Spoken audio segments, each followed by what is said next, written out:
Кто-то стучится в багажнике. Вроде все плохие ученики уже сидят по подвалам. Котик, ты знаешь, кто это? Не знаешь. Пойдем проверять тогда.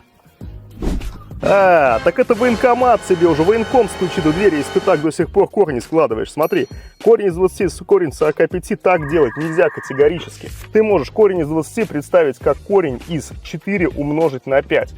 А корень из 45 как корень из 9 умножить на 5. Корень из 4 умножить на корень из 5 это будет 2 корня из 5, потому что корень из 4 это 2. Корень из 9 это 3, а корень из 5 остается. И в итоге получается 2 корня из 5 и 3 корня из 5. Это 5 корней из 5. Вот так надо упрощать эти штуки с корнями. Подписывайся.